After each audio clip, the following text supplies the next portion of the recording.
Sitting up abruptly in his cryo-coffin, Abraham shudders as the last wisps of his dream slip away. The cover is up and he is awake, but this is not what he had expected, not at all like the previous times he had come. Out of stasis, it is abrupt and unsettling, sharp pain where is sudden. Movement has torn the leads away from his scalp. His head is throbbing, his heart pounding in his chest. He brushes his fingers across his brow to wipe the perspiration from his eyes, but when his hand comes away, his fingertips are red with blood. He stares at them as if from a distance, trying to remember his dream, but now that he is fully awake it is lost. Its importance a dead weight. An old dream, he thinks, maybe an old memory, though why he believes this he cannot say. But he recognizes its familiar contours, the taste of its shapeless fear. He runs both his hands over his scalp, feeling the small rough abrasions left by the leads and thinks, I am going home. Abraham is on duty for the next 4 months. It is his third time in the rotation, the 224th year since they left Earth orbit for home, a planet orbiting Delta Pavonis, 18.6 light years away. He has not worked with Pill before, and Mrs. Layla, with whom he was last partnered, misses her easy laugh and soft round body. Pill is different. He is long and thin with an angular frame and face, all elbows and knees as he leans over the panel speaking softly to Ship, reminding Abraham of the mantises he occasionally finds in the biopod. Abraham misses the constant chatter of Layla, though it was unimportant and he rarely listened to what she said. He had found it surprisingly comforting, like the murmur of a brook. But Pill keeps to himself, speaking only of their endless diagnostics and home. Abraham feels the imminence of home, too. This is one thing they share. Soon, Pill often remarks to Abraham, his voice filled with pleasure and expectation, soon we will be home. Whenever he hears these words, Abraham nods and his mouth goes dry. His heart beats faster as he thinks of home, a world neither man has ever seen. Since coming out of stasis, Abraham has been having a recurring dream. He is 11 years old again, back on his father's farm in Saskatchewan. Something has happened, and he is terrified, though he cannot remember what. He runs and runs, past the outer pastures and the fodder cornfields, along the narrow dirt road that leads to the house, out of breath, heart in throat as he stumbles up the porch steps. He reaches for the screen door. Abraham. He jumps back, turns to where he had not noticed his father, sitting, leaning back in the lawn chair, feet on railing. Abraham, his father looks at him. What's the matter? Paul. His father lifts his feet and lets his chair down. Now, he says, rising, a large, dark-haired man, towering over Abraham, casting him in shadow. Just tell me what's happened. Paul. The word bursts from him like an awful revelation and, as always, throws Abraham abruptly from his sleep and back into the sweat-tangled sheets of his bunk. I don't care about Ship, Abraham thinks, sitting in front of his monitor. A sharp stab of guilt pierces his chest like an arrow. It is followed immediately by a bout of self-loathing so intense he thinks he is going to heave up the contents of his stomach. A sense of failure, his own shameful failure, shakes him to his very roots. But he fights the urge to cry out his apologies, to throw himself back into his work with a frenzy. Instead, he swallows back his discomfort and grits his teeth, pulling his shaking fingers from the keyboard. He knows these feelings aren't truly his, but merely a trick of Ship's. That his reaction is just another part of the game that began the moment he'd been lifted into orbit. Abraham remembers how he had first seen Ship from the outside during the shuttle docking. It had been an unsettling experience as they approached, and the true proportions of the interstellar vessel had become evident. He had been surprised at how much it resembled an ocean-going ship, its antennae and sensors looking like a prow, and its bulbous fusion jets astern. Huge silver light sails towered above and were reflected below, as if the bottom ones were mirrored in perfectly calm water. But that illusion quickly fled as they moved closer, and Abraham realized the sails had not yet been played out to their full extent, that they had only barely begun to be unfurled. Over the next week he had watched as they stretched out 2,000 kilometers from the hull in all directions, completing the 3 concentric circles that made up the photon sail, the oval of the ship. Now a tiny and delicate egg against the vastness of dull silver. It had cowed him. He had understood, even back then, that this was the intended effect, to instill awe and respect. to make ship's passengers feel well-tended and safe in their cryo-coffins, to augment the psychotropic molding that ship would perform while they slept during the voyage, bolstering their confidence in ship's ability to complete the journey home. Yet it has elicited another, perhaps unintended, response in Abraham: fear. Even now, he can feel its creeping fingers.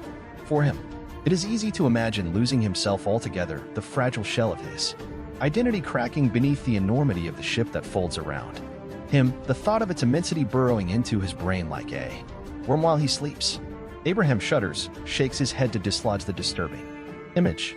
Then, like a counterpunch, he throws the thought at ship. Again, I don't care. Only this time when the wave of recrimination strikes him, he is prepared.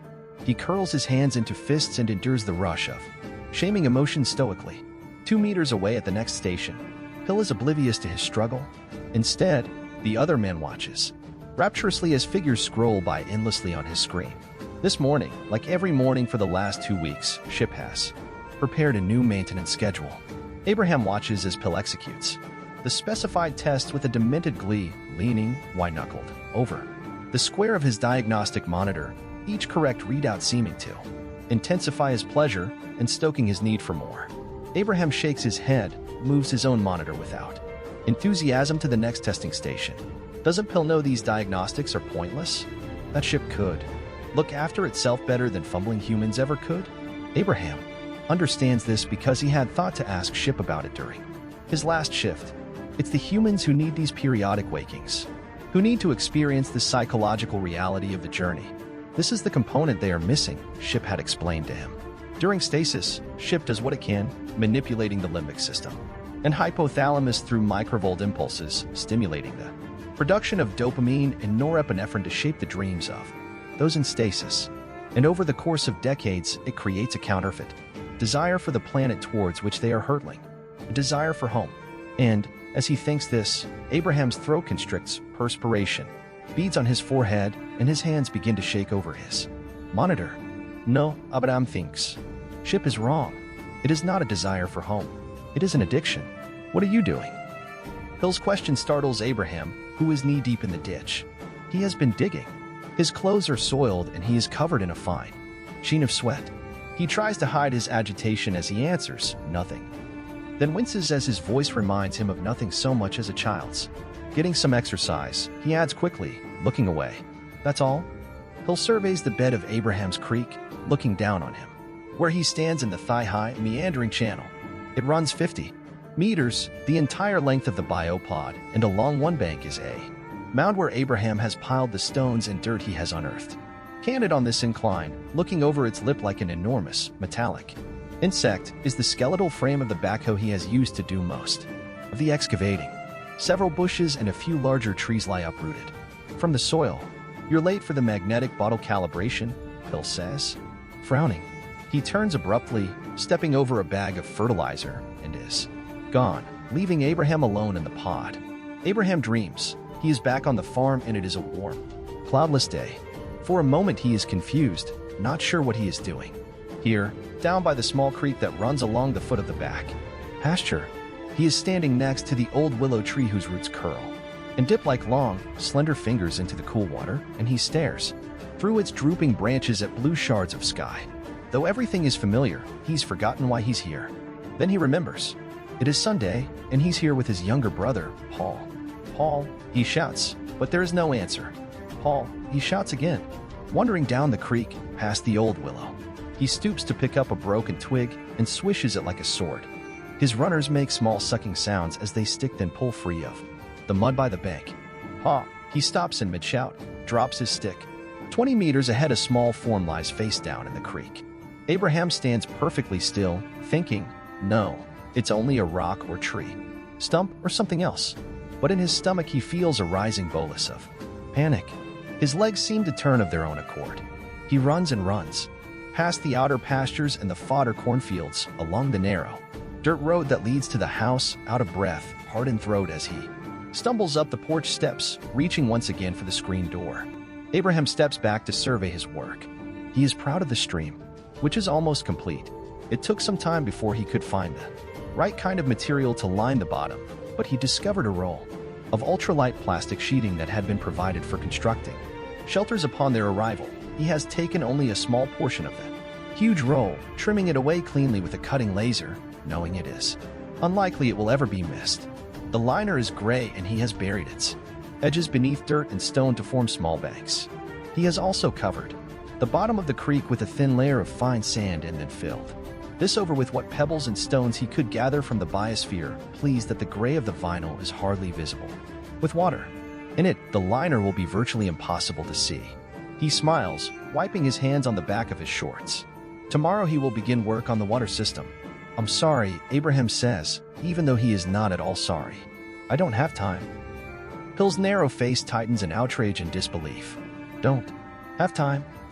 Abraham shakes his head, pretending not to notice Pill's anger. They stare at one another from their seats on opposite sides of a small table in the center of the observation dome. The remnants of Pill's dinner litter the table.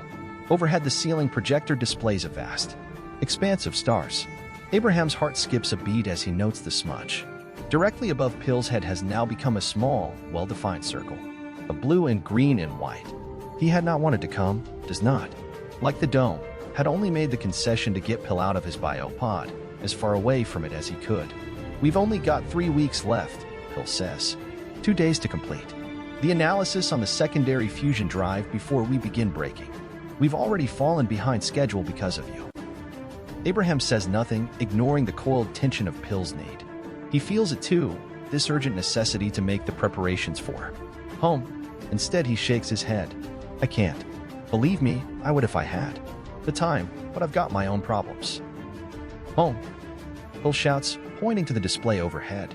We're almost home. What's wrong with you?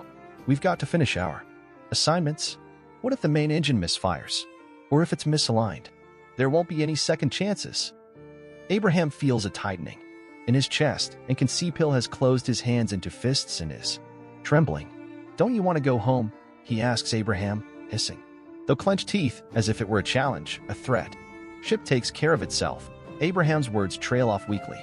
There is nothing more he can say to appease Pill. He has worked hard and would accommodate Pill, but there are so few hours left.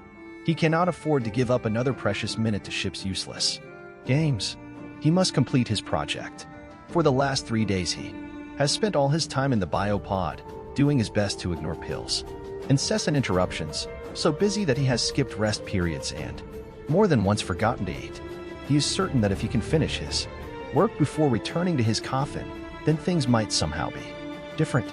Pill hammers his fist on the table so hard that it jumps, a glass falling on its side and rolling over the edge to drop on the floor with a hollow ring. His face is red, the tendons in his neck stand out in angry ridges. I want to help you, Pill. Really I do, but enough. Pill shouts, knocking his chair back and pushing past Abraham so roughly that he is nearly toppled from his seat. The door sighs open, then seals as the lanky man stalks from the dome. Pill, Abraham thinks, is out of control. I must be careful not to let him ruin things. For a time, Abraham sits in silence, pondering what he must do. Then he rises. Just before he leaves the dome, his hand flicks out as if he is swatting a persistent insect, striking a button set in a panel near the door. Overhead, the display winks out of existence. Abraham has taken to sleeping in the biopod. Only when hunger presses him does he reluctantly leave to retrieve food from the galley. He believes Pill watches him, has seen the tall man skulking around the pod lock. Once, returning from the galley, he'd spotted Pill darting from the biopod. Abraham had dropped his bundle then and raced down the long corridor, cursing and screaming at Pill, shaking his fist in the air. He had wanted to kill Pill at that moment, and had he had a weapon he might have done it, firing at that retreating form, until it crumpled in a satisfying heap on the floor. But there are no weapons on board, at least none Abraham knows about, and even the cutting lasers have a safety guard that, once removed, renders the tool useless. So he had secured the door, sealing it manually from the inside, then checked the biopod carefully, finding nothing amiss. Everything was just as he had left it, but Pill's intrusion had shaken him severely, enough so that another day passed before he dared venture out of the pod to retrieve the food scattered in the corridor, the pangs of hunger finally conquering his fear. Abraham has cut the speaker to the biopod.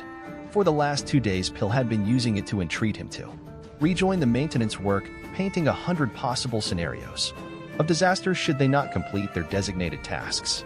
At first, Abraham had ignored these rantings, but when Pill began to shout and scream incoherently, raging at Abraham, naming him as the betrayer of ship, of those in stasis, of home, he cut the line. He can see that Pill is coming unhinged, that he has been programmed by ship to think of nothing but home. Abraham imagines that each day the idea of home grows in Pill like a tumor, consuming everything else, leaving no room for any other thought, except the belief that Abraham will somehow subvert the mission, perhaps even destroy ship.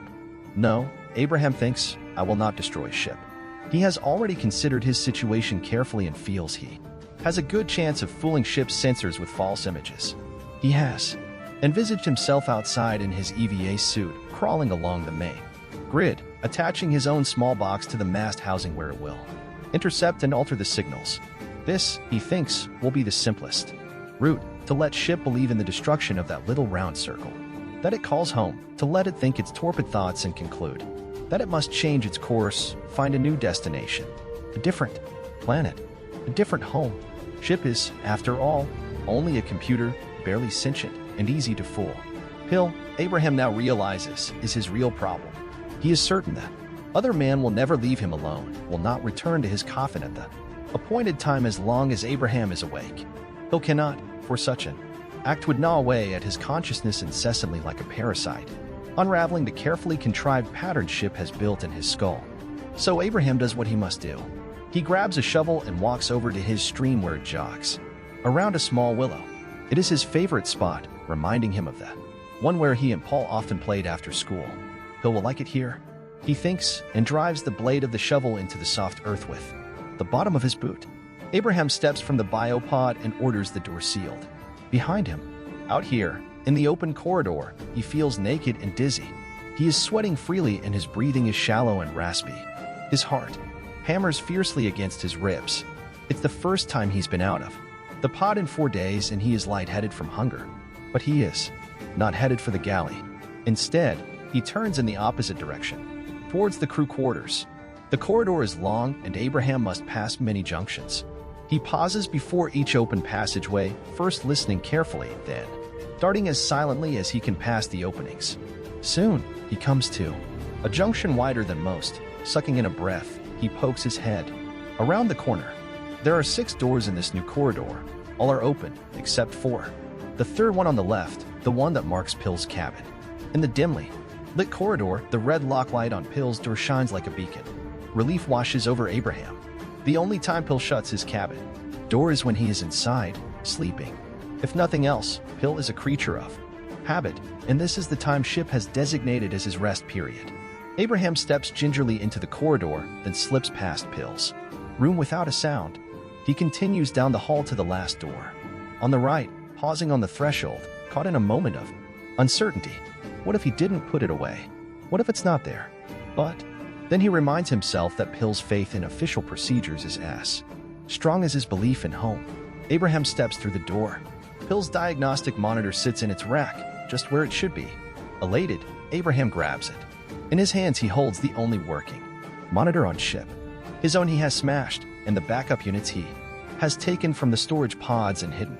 Without the monitors, Pill will not be able to complete his assigned checks. Now, Abraham thinks, heart thumping loudly in his chest, Pill must come to me. And I'll be ready for him. Tucking the unit under his arm, he turns and slips out of the room, moving swiftly down the corridor and past Pill's room. No longer fearful of making noise, intent only on the safety of the biopod. He clutches Pill's monitor to his chest as if it were a young child, almost losing his balance as he turns the sharp corner to the central corridor, pounding down that long expanse, his lungs burning with the exertion, throwing himself through the open door to the pod and shouting close as he flies through. For a breathless moment he stands there, watching the thick metal doors seal behind him, gulping air wildly into his lungs in ragged gasps, his fear giving way to understanding, then exhilaration. Thinking, I've got it. I've got it. Pill will have to come. He can feel the smile growing inside him, about to burst forth, and he wants to shout aloud his triumph. It was easy, he thinks, as easy as it will be when Pill arrives, and stepping back he imagines that Cold hard rock that will be in his hand as he watches Pill, tall lanky, foolish Pill, stepping from the corridor through the open door. Open door, Abraham thinks, and blinks slowly, staring at the biopod door. Didn't I order it sealed? Pain explodes in Abraham's skull. Darting lights obscure his vision, and far away he feels his fingers go slack. Pill's monitor drop. He staggers forward, knees buckling, something wet and sticky, trickling down the side of his head. Another explosion, jagged flashes. His knees finally giving way, the world spinning around him, Earth rushing towards him, some part of him thinking Pill and knowing. Despair, knowing he has lost, thinking, I can't go home. Please don't. Make me go home. He tastes earth in his mouth, soft brown soil, and rolls onto his back. The grid of plant lights high above now making his eyes hurt. A tall stick figure blocking the light, and Abraham can see one of its arms pulled back, hand holding a dark round object. A rock, he thinks. It reminds him of something, reminds him of a time when he had held a rock just so, back on the farm. Paul, he remembers suddenly. He wouldn't leave me alone. Childhood anger wells in him again, as it had that day, incensed at his small brother who tagged along. Everywhere, the growing frustration and the solid weight of the rock. In his fist. Leave me alone, he had warned Paul, just go away, or else. But his brother had only backed off when he saw Abraham scoop up. The rock had taken 2 steps back into the creek where he stood, unmoving, eyes round with fear. He watches as that other Abraham cocks his arm and the rock hurtles through the air, thinking, no, it was an accident. Paul slipped and hit his head and drowned. Everyone said so. Abraham can feel tears welling in his eyes, and through the soft unfocused blur he can see the shadowy figure move forward and grow to eclipse the light. I couldn't tell them, he thinks, swallowing, as the darkness rolls over him. Paul, forgive me. Though he is conscious, Abraham cannot seem to open his eyes.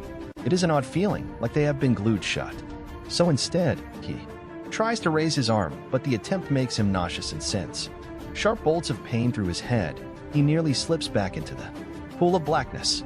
Don't move, Abraham. He can hear Pill saying the words, muffled and distant. I've given you a mild paralytic. You'll only hurt yourself. Abraham senses Pill hovering over him. I'm sorry, but you gave me no choice. Abraham opens his eyes slowly, millimeter by millimeter, the effort requiring enormous concentration. Your shift is over, Abraham. It's time to go back to sleep. Pill's thin figure finally comes into focus, long fingers untangling the familiar leads, snapping them into the sockets on the side of Abraham's coffin. I patched you up as best I could, and I think you'll be all right. All you need is rest. A long sleep. Pill smiles down at him. Chip will fix you up.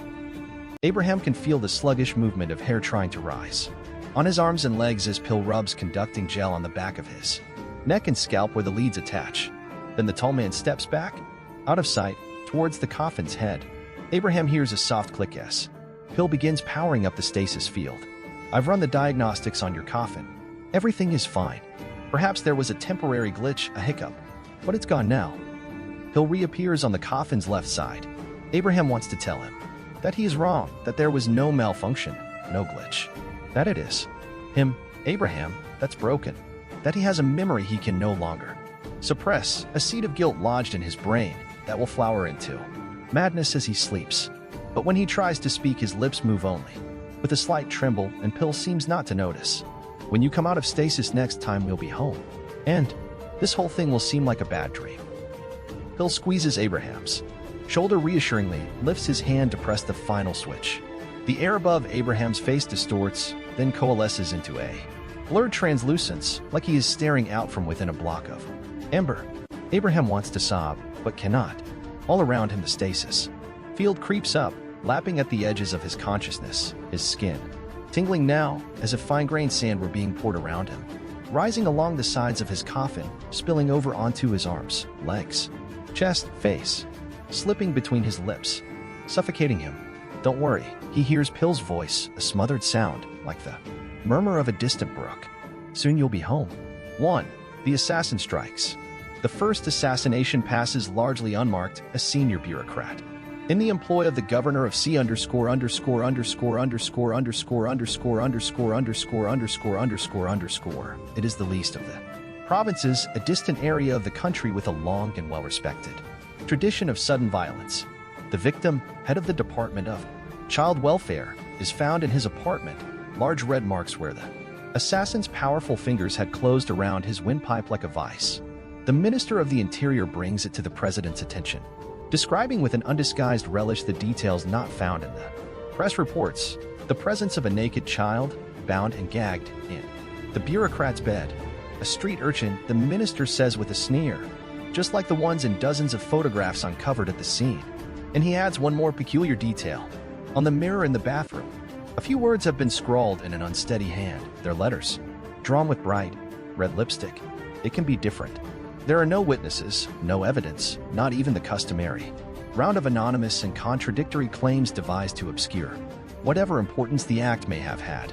And though the police round up the usual suspects, they are as perplexed as everyone else. 2. The president considers marriage.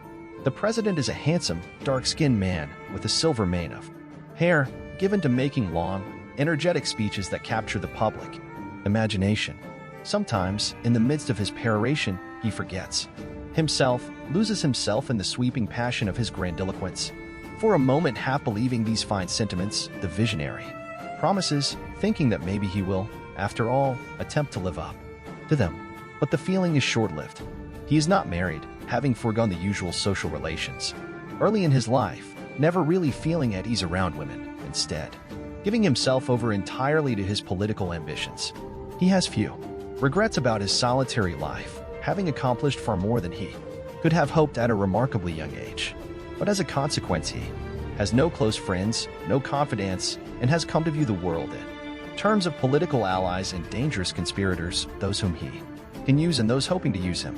He watches as they switch roles, as easily as they slip into new suits of clothing, avoiding at all costs the dangers inherent in action. He knows they are fearful that any clear declaration, no matter how insignificant, will somehow define them, clarify their role, commit them to a course of action as surely as if they'd stepped off a cliff. Sometimes, late at night, he imagines what it would be like to have a wife lying next to him, someone to whom he could unburden himself, confide in, argue with, or beg forgiveness of. But he believes it is too late, that the habits of silence and caution run too deep. 3. Another victim. The assassination of the Minister for Interior Stability of A_____________ follows within a month. His demise is not unexpected, quite overdue. From the whispers that have echoed softly in the halls of the Capitol building for the last several months. Indeed, his death would have passed with hardly a ripple had it not been for the particulars of his passing. He is discovered in his country villa, having slowly bled to death on an ingenious device of torture. It is a steel which turned upright, on whose thin, sharp edge he was placed, hands bound, weights attached to his feet. There is an art, or so the president is told, to using precisely the correct weight on each ankle so that death comes slowly and painfully, each tiny movement of the subject causing the edge to cut more deeply into flesh, a process that may stretch to hours or, in extreme cases, days. It was reputed to be the minister's favorite, the one he had christened the rocking horse. Pinned on the wall in the minister's blood is the following message: I do not do this through choice.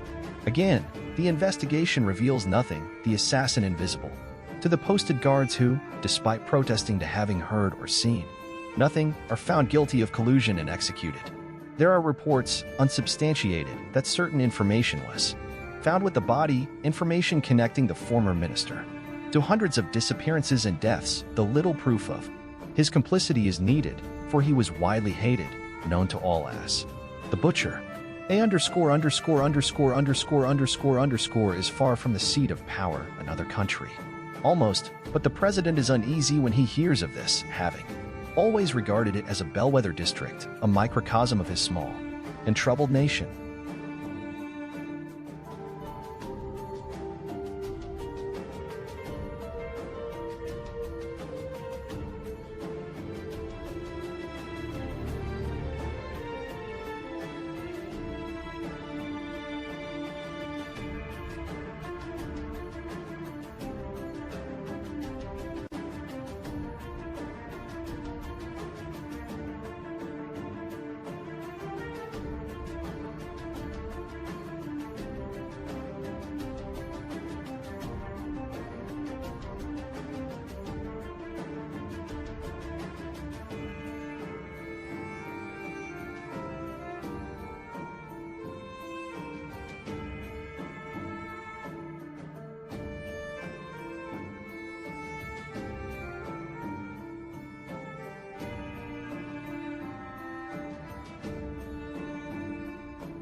Part 5.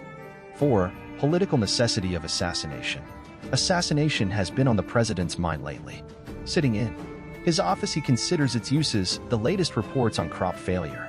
Forgotten on his desk, he has not yet had to resort to assassination to achieve his ends, but thinks he would if the circumstances required it, the political necessity, so to speak. He views the act as being a thing without moral adjunct, nothing more than a tool, really, to discharge his responsibilities. Without it, without the possibility of its violence, he knows he would have little control, for even in a nominal democracy such as his, he understands the purpose of government is a dissemination of power, a promise to the citizens that no one individual will become too powerful. Thus, it is only through secret networks that real authority is exercised, that anything is accomplished. He sees himself as a shepherd, his job to nudge things in their right direction, set them on the proper course, to lead by whatever means are necessary, and although this sometimes makes him uneasy, this practice deceit, he knows no other way. Politics is the exercise of power, he believes, and power is nothing if it cannot stir fear in men's hearts. 5. A disturbing note. The president had met the governor of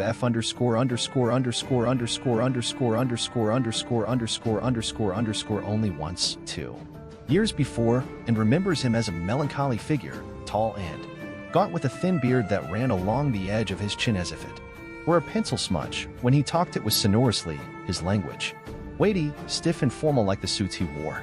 The president remembers those suits especially, for when they met it was just before the monsoon season, the humidity folding closely around them, and he watched with fascination as the governor's sweat blossomed on his back and beneath his arms as the day progressed. The governor is discovered in his bathtub with a small portable TV whose cord still snakes to a darkened wall socket. A piece of paper is found nearby on which a single sentence is written in a small, precise hand. "You have created me," the word "you" like that, printed all in capitals, and it makes the president uneasy, as if that "you" is intended for him. At first it is thought to be a suicide, but when details of the hydroelectric scandal emerge in the local press, the president becomes apprehensive. It was to discuss funding for this project that he had met with the governor earlier, and documents that have somehow surfaced expose the use of substandard materials in the dam's construction, hinting obliquely at embezzlement and Swiss bank accounts. Of course, the president had had his suspicions when the dam had given way, but, like everyone else, had no choice but to accept these things. But he does what he can, moving swiftly to compensate the widows and children of those lost in the disaster. Later, an autopsy confirms the governor did not die of electrocution, but drowned, the television merely a rhetorical flourish. 6. Public reaction.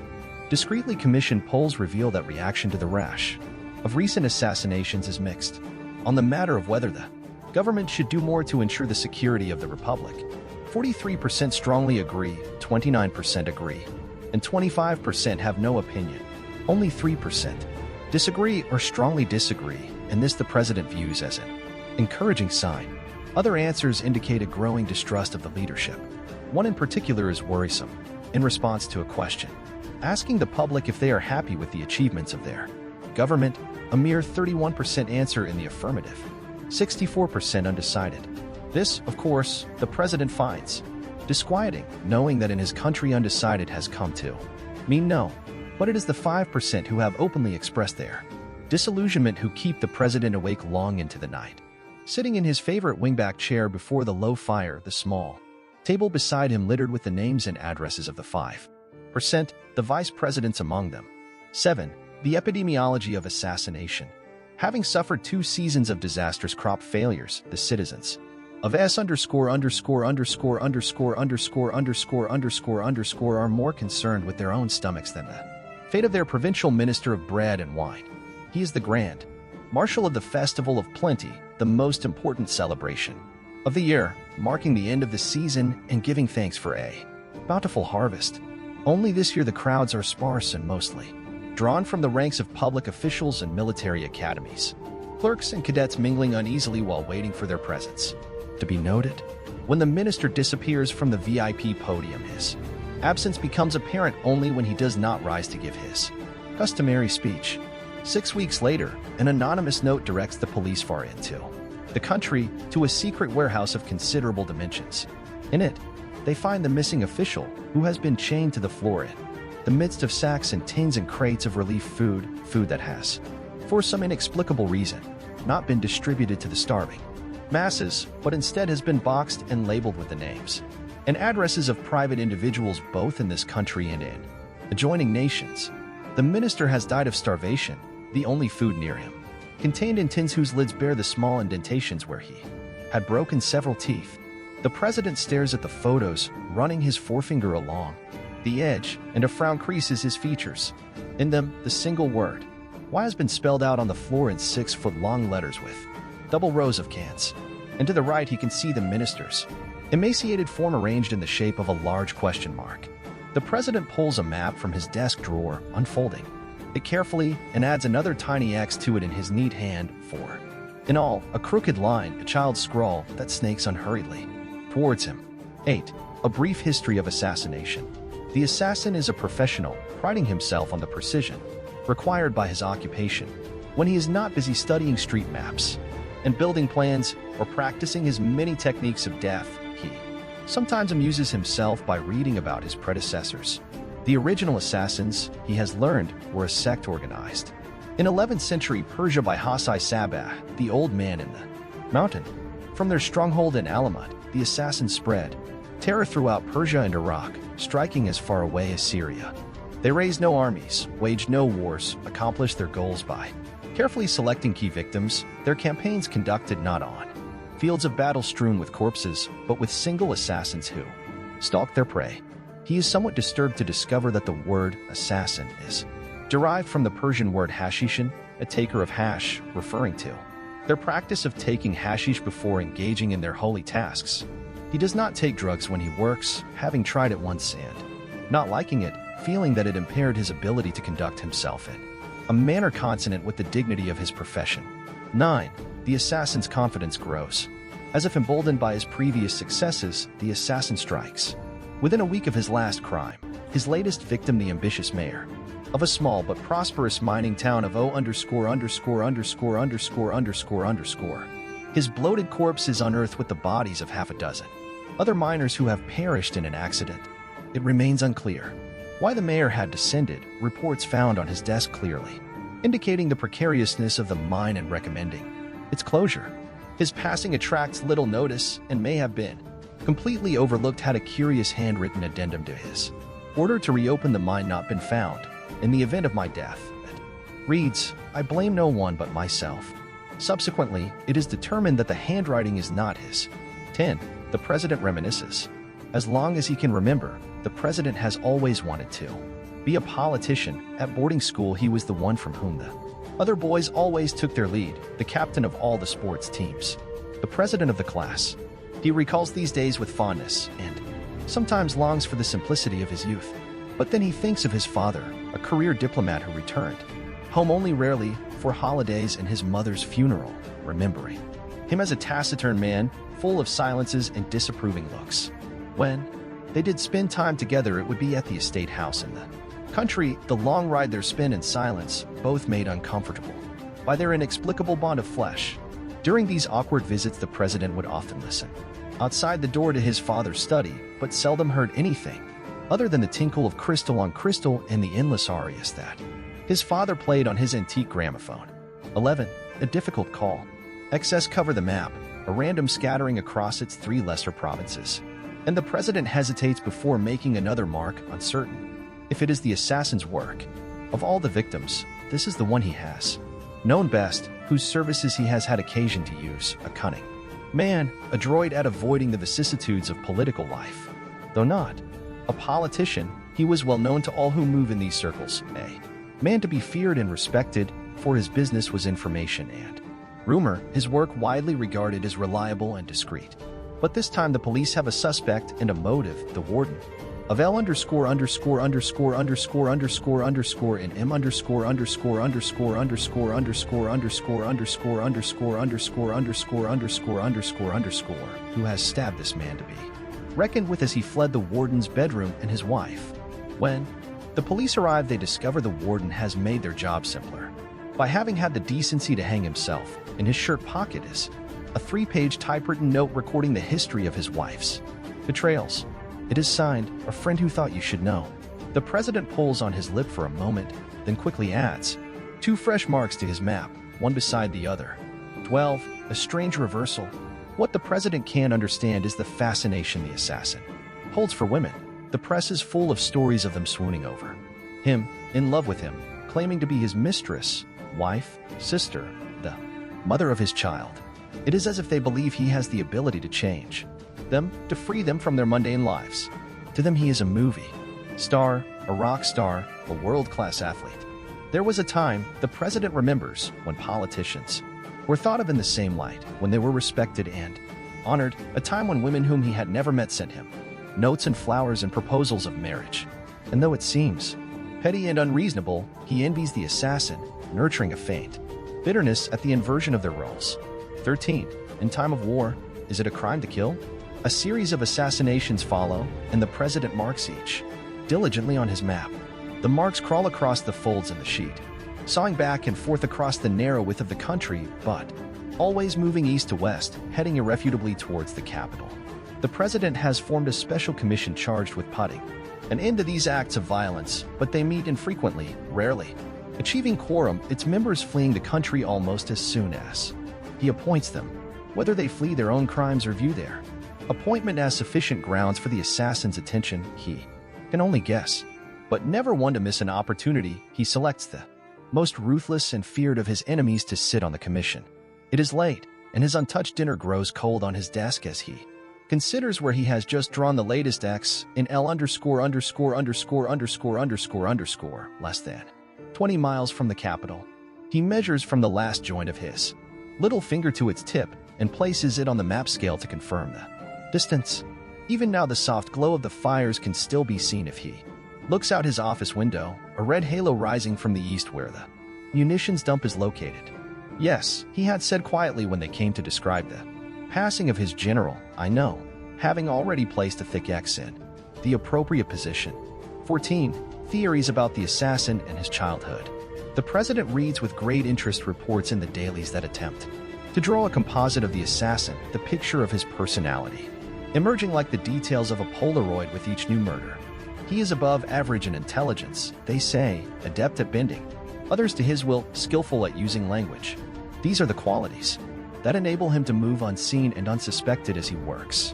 But the articles also confirm what the public already suspects, that he is, in actuality, a lonely man, incapable of understanding the needs or aspirations of others, of understanding or feeling in any significant way, in particular, unable to deal with his own thwarted desires. In his acts of violence, he feels no remorse, no regrets, the necessity of the political act outweighing all other concerns. There is also little doubt he comes from a dysfunctional family, in which an antisocial parent figures largely, violence and abuse almost a certainty. There are suggestions, too, of an abnormal brain structure, and in bars and coffee shops across the country, heads can be seen behind open papers nodding in silent agreement. 15. The American ambassador. They had not expected the American ambassador to be the assassin's next target. Until this happened, the president is sure the Americans regarded these assassinations as a curiosity, an odd string of events. In a distant and troubled nation, he was a new ambassador in the country only 3 weeks, but now lies dead on the outskirts of the city, a single silver bullet lodged in his heart. His death is puzzling, for his political record is unblemished, his integrity unimpugned. The only explanation, a note found pinned to his body that reads, "It is not for what he has done, but for what he will do." Even the Americans had been unable to predict this, to stay that bullet from its inevitable course, and for the first time the president is shaken. The Americans must have suspected this was coming, must have selected this representative because they believed his pristine record made him safe, but they have erred. And as if to redress this oversight, 3 American warships lie anchored off the coast. 16. The mirror. The president observes himself in a mirror. Despite the rigors of political life, he has managed to keep his looks, his white hair, and the crow's feet at the corners of his eyes only adding to the distinguished character of his appearance. He looks every bit the elder statesman, cool and confident, the one with all the answers. Regarding himself in the mirror, he knows at times he can be too vain, and wonders if it is vanity and a compelling need for self-aggrandizement which drive his political aspirations. Or is his concern with image merely symptomatic of a greater need for control over the vagaries of life? Is his desire for power a fear of disorder and, ultimately, chaos? He likes this latter possibility best, for if it proves to be true, he has only done what any man, given the opportunity, would choose to do. Thus, he reckons he is merely a reflection of the people, no more or less accurate than the reflection that stands before him now. 17. The president's fears are confirmed. Lying on the western coast, the capital city, sprawls across the lush countryside in a careless, unplanned fashion, as if it had just been washed up from the sea. On its extreme outskirts are the most recent shanty towns, but as one moves inwards, the buildings gradually become larger and more stable until all traces of the tumble-down, rickety shacks disappear. This is how the city has grown over the years, in layers, and traveling to its center is akin to witnessing its evolution. At its heart lies the palace, a square, imposing building whose wings stretch around to enclose a formidable square that during Independence Day celebrations holds crowds of 20,000. In its precise center rests a statue of a long-forgotten hero of the Revolution. He stands as if on the deck of a ship, saber extended defiantly, his features set in a determined expression, a reminder of the time when this country had briefly been a glorious sea power. The monument is large, reaching a height of 40 feet. It intrigues the president, this hero from the past, who seems to know precisely where he is and what he is doing, whose motives and beliefs seem unequivocally etched on that stony face. Looking out on it as the morning breaks, he wonders, could he have been so certain? Could he have really known? In the red wash of dawn, the president regards the statue, recognizing, even at this distance, the corpulent form of his chancellor, chief minister of state, impaled on the monument's upthrust sword. On the base of the statue, the following question has been splashed in black paint: who's responsible? And though he is uncertain for what crimes the assassin has punished the chancellor, it no longer seems to matter. 18. Assassination and the New World Order. The president sits behind his mahogany desk, its surface is covered with the resignations of civil servants and party members. The palace is nearly empty, most of its usual inhabitants having hastily departed the country. The president's few remaining aides surround him, sitting gravely in folding chairs or nervously pacing, clearing their throats periodically, jumping at the least noise. At first, the president had wanted their reassuring presence, but now finds their exaggerated mannerisms annoying. So he dismisses them, and they file from the room in an orderly fashion, all careful not to walk too fast, nor to show too much relief. When the president looks out his window, he sees the square has begun to fill, the small groups of citizens growing larger and larger, until their edges touch and they merge, their boundaries beginning to dissolve. They speak in hushed tones and mill about impatiently, as if waiting for the reading of a proclamation or the announcement of a new heir. The chief of security has positioned soldiers in the square and, throughout the palace, a select group of crack troops standing at attention outside the president's door. In his office, the president waits and reflects on his political life, attempting to examine each of his actions as if he were the assassin, weighing them against what he had been taught many years ago was right and wrong. He has not thought much about these ideas since the demands of adolescence compelled him to discard them, one by one, like outgrown clothing. He knows that at times he has been a party to crimes of omission or willful blindness, but is convinced he has only done what was necessary, reasoning he really had no choice, none at all. All in all, he feels he hasn't done too badly given the circumstances. It is not a system he created, nor can he be held responsible for the impulses of human nature that have spawned it. Things are what they are and cannot be otherwise. Or can they? He wonders. Is this what the assassin has been trying to tell him all along? That change is possible? It can be different. His heart races, and he realizes that there is some small part of him that has not given up, that still clings to a tiny particle of hope. Perhaps he thinks it is not too late. He springs from his chair and runs to the door to call back his aides, for he will need them if he is to begin the enormous task before him. But when he pulls open the door, the outer office is empty, the breeze from the window behind him blowing between the rooms, sheets of paper skittering across the floor to catch against the legs of furniture and abandoned rifles. For a moment he stands perfectly still except for the slightest Trembling he can no longer control, then, walking through the outer office, he steps into a smaller, darkened room, pulling the door shut. Behind him, inside, a bank of monitors has been set up against one wall, a single chair placed before them, a large red button glowing. On its left arm, he sits down. From varied angles he looks at the palace, its offices and meeting rooms, corridors and closets, kitchens and dining rooms, even fish-eyed views of washrooms, all vacant. Forsaken, except for the monitor in the last row, which reveals the interior of his office. In it, a figure moves slowly, its back to the camera, past his bookshelves and sideboard and cabinets, past the plushly upholstered easy chairs reserved for diplomats and business leaders of consequence. Though he cannot make out any significant features, the president can see it is a man, roughly his size and age, wearing a suit much like his own.